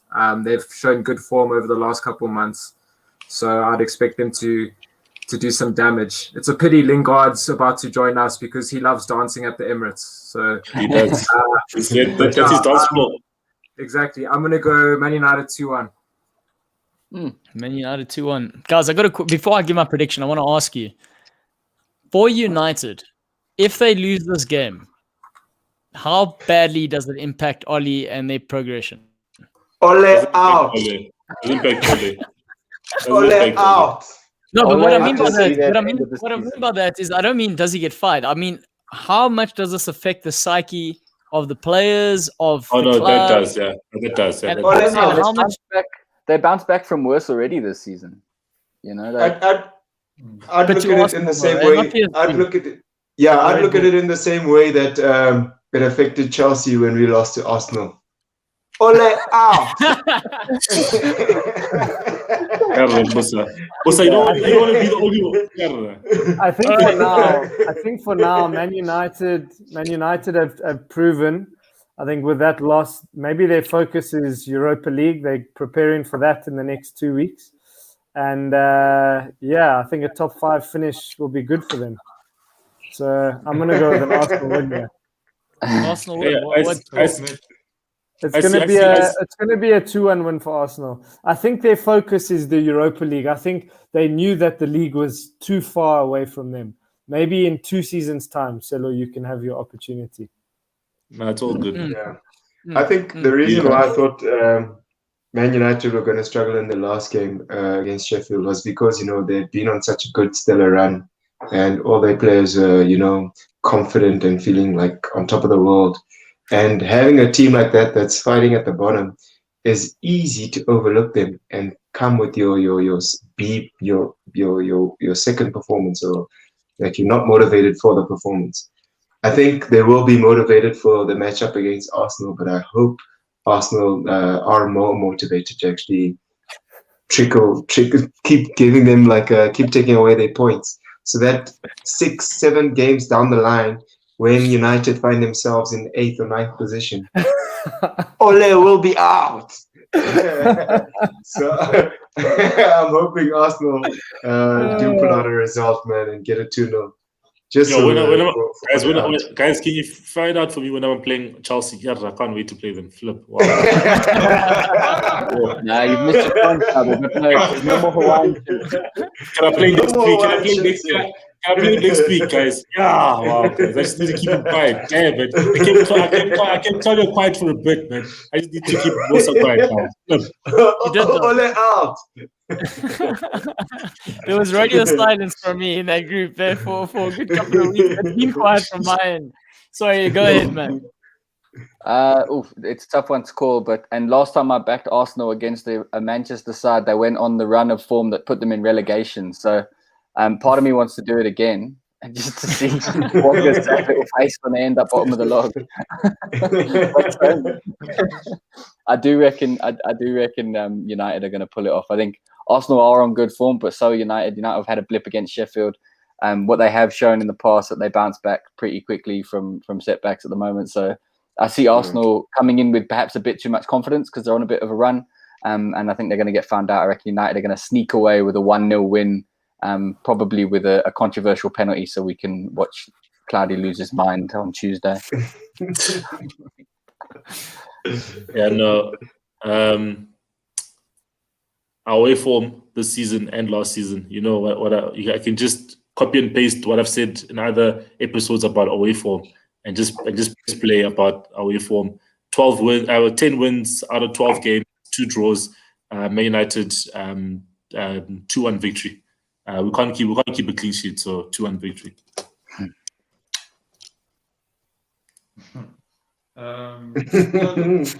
This guy says look, United's form, away form, I can't discredit it. It is good. The question is, will they be able to bounce back from it? And Arsenal, I think as well. They've started Partey. The last match hasn't done it in a long time. They play again. If they be playing Smith Rowe, Partey, Saka, we're playing our best players. I think we've got a chance to win it. And we've got a good keeper in goals as well. But I really do think Arsenal has what it takes to beat Man United. They also showed in the last one against Sheffield that, at a random point in time, they can lose a game that they should have won. Why not? I say Arsenal to win it 2-1. 2-1 to Arteta's boys. There, guys. I didn't actually give my prediction. I'm going to say a draw, 1-1 draw. I think it's going to be a tough week, and I think Arteta knows how to frustrate the bigger side, so to speak. And now that they're gathering some momentum, I think it's going to be tough there. Chelsea Burnley. Rich, let's hear it. I think it's going to be a comfortable win for the Blues. New manager in charge. All the players are going to want to impress because they know their places aren't cemented. So I think, it's going to be a routine win, 3-0 Chelsea. Yeah, I think 1-0 Chelsea. They'll get something in the end. Yeah, I don't know. I think Burnley away from home aren't the strongest. I'm going to go with a 2-0 win for Chelsea. I think they will be too strong and have enough to get Tuchel's first win there. Yeah, I think it should be Tuchel's first win, and galvanizing the players, getting them to get in front of the goal. I think we should see a 3-0 from Chelsea. Nice. I reckon Chelsea will win, but I think it's been more scrappy than that. I don't think Chelsea are going to be completely well drilled. He's had one midnight training session, one disappointing game against Wolves, and then he's probably had time for 1 or 2 more sessions. I reckon it'll be 2-1 or 3-2. I think it'll expose the work that still needs to be done. And I'm kind of hopeful that Mount has a good game. I think he deserves to I don't think he was just in the side because of the relationship with Lampard, and it'd be nice to see him have a good game and earn his place back in the squad. And I'm more interested in the idea of having Lampard live stream himself viewing the game whilst wearing a Hawaiian shirt. I think if we could get that, that would be really fun. I reckon it's going to be a tough game. As you've seen, Burnley went to Anfield and got a victory, and they lost. And then they beat Villa now after trailing 2-1. So I think it's going to be tough again for Tuchel. So it's just going to be 1-1, guys. Ooh. Yeah, Descent. I agree with this. Yeah, I'm also expecting a 1-1. Helps me out as well.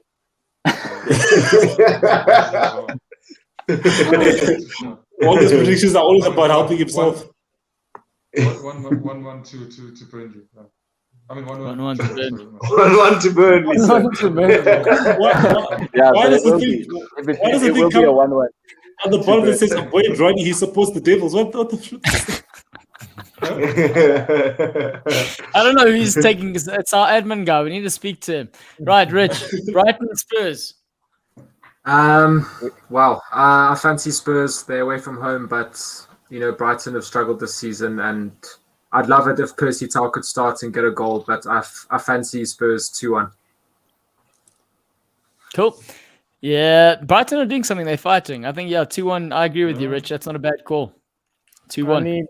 I need Spurs to win because these teams are coming close to my team. So 4-0 win. And Percy Tau must have a bad game. He must suffer. I don't care. I see you and Wanga have the same approach here. It's about the team, chaps. I think Spurs will be too strong for Brighton. They'll probably be coming at the back of this game now, thinking that they have to get a result. So I see Spurs winning 2-0. Yeah, I reckon also. I think Spurs will win this one. I think either way the Liverpool game goes, it'll either give us the motivation to carry on or it's going to give us something to prove. So I reckon, 2-0 is probably a good call. Yeah, I reckon Spurs 3-1. Percy Tau with the goal. Right? Yeah.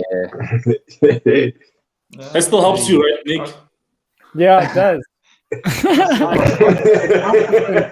Goal difference is going to kill us. If Everton are going to score 5, that goal might kill us in the end. So stay away from the field. I'll call 1-1.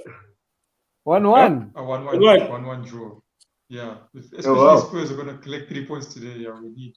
They can't be cruising. Nah. 1-1. Oh, the guy's thinking about his team. Yeah. They can't be cruising. But Brighton have a good play. Yeah, you're supposed to predict. They could win it. But yeah. Well, you're supposed to predict what you think will happen, not what you hope would happen. You know, it's a different type of question. That's what I think. No, guys, this season's dicey. People are supposed to be winning, but they're not. So it's true. The Premier League is drunk. West Ham, Liverpool. That's a tough one. A very tough one. Oh man, hey, but the hammers are hot, eh? I have to back my boys here. I know it's Liverpool and they're still favourites no matter the season they're having. But we're at home. The incentive will be there for 7 wins in a row. And our boys are playing so well at the moment. So this is potentially a good time to play Liverpool. So I have to go with my boys. 2-1 win. Continue the good times. I think this is a tricky sort of one to give a prediction on from my end because, like Matt mentioned on the previous one, it all depends on what happens tonight. I think if Liverpool manage to get a result tonight, then I'm gonna say, it's tough. West Ham. David Moyes is gonna eat shit because he doesn't know how to beat Liverpool. Let's be honest, he just doesn't know how to. He sees Liverpool and he craps in his pants. It's just one of those things. It's we've been unlucky. They've even rumored that grown adult nappies were made for when he went to Anfield. That's actually how they come up with the concept of adult nappies, by the way. So if Liverpool get the result tonight, then I'm gonna back Liverpool all the way. But if they do not, I know it sounds like I'm sitting on the fence. Fuck it. I'm going to go 2-1 win to Liverpool against West Ham. I think this has got a draw written all over it. I think there's going to be goals as well. Yeah. I think it's 2-2 for me. Yeah, it looks like a draw is written all over it from my side as well, man. I'm also going to go for 2-2. West Ham's form is too good. New Wonga, aka Mosa, is copying results here. Wonga, what have you been doing, sir? Wonga's been sleeping on his job of copying. I reckon, like Claudia, I reckon it's hugely dependent on what happens tonight. That said, I think that they'll get, even if Henderson and Matip don't play tonight or only feature a little bit tonight, they should be back to full strength for this game. Oh, they're starting. Okay, there we go. So they'll have them back for the West Ham game. But I think West Ham are flying, I think they'll really be up for this. They're at home. Soucek is just in a vein of form that you couldn't buy. I can see West Ham pulling this off. I reckon, and it might actually do Liverpool a harm if Liverpool win tonight and then they rock up there all confident, like, oh, we got it back, we're going to win the league again. And then West Ham just walk in and they bang in 2. I think West Ham could win this 2-1. Yeah. Get in there, buddy. I think, just saying, Yeah, no. It's going to be a tough game. West Ham's got crazy form, and the game at Anfield only ended 2-1. So also that was tight. Liverpool in better form then, and West Ham's in better form now. So yeah. So hey man, let's see. Will Fabinho be back because he's missing tonight? Let's give it a 1-1. Get in. Yeah, I don't see Liverpool losing for that. Wonga, come closer to your screen, bro. I'm telling you, it's like you're playing. The plane took off with your previous headphone. Now you're too far away. Come closer to the runway. I asked you guys There we go. There we go. Come closer to the runway. Come closer. Yeah. It's not the distance. Here they are. It's this. Okay. I'm saying I don't see Liverpool going forward with so many losses for so long. But the best I can give them is a draw, especially for teams. So 2-2 2-2 draw. Nick, did you say he's not copying anymore?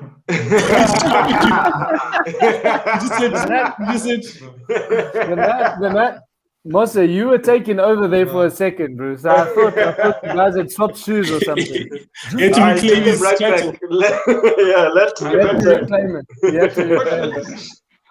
I see goals. It's 2-2. I can't. Yeah, I know it sounds like I'm copying, but Soucek or Antonio will score. Better be Soucek because I got him in my fantasy. Yeah. All right, guys, and that pretty much wraps up today's show. Thank you for everyone who was live with us, and thank you. I mean, we spoke a lot. We did cover a lot of topics today. It's not our fault. It's COVID's fault and the league's organization. Show. Yeah, it was a marathon. Forget watching Lord of the Rings. You've got us. Final thoughts, guys, before we leave. Ole out. I think can we do can we get some Goal Lounge branded Hawaiian shirts in memory of Frank Lampard? I think it's gonna have to be in the pipeline. One thing from my end, guys, we are conducting a bit of a Goal Lounge fan survey things to how we can improve our content. It is in the link or in the bio below, so go check that out if you haven't already filled it. I know those that are probably watching have already filled it in, so thank you very much. For those that haven't, just do the right thing. Be a man or woman. Just do the right thing. Be a person of ambiguous gender. Be a good human. A family human. Family type. Family run YouTube channel we're running here. Exactly. And then we all know what do we normally say on the cool down, guys? What do we normally say? Be cool. Be cool, right? But today we're gonna try and pick up where we left off. Yes, sir. Hey man, sorry guys. These are flying around. Literally just left off. Anyway, what did I say? Look out for the future and ask the Brusha. Okay, Brusha, which means which. All right, guys. Are you trying that again? Yeah, we're trying it again. League, this is the Premier League. Practice all the shows out here. Okay. All right. Who wants to come up with something? Sign us out. I got the hint last time. Sign us out there, man. Sign us out. We'll see you all guys next week. We'll watch Liverpool lose. Let's all have fun, man. Cheers.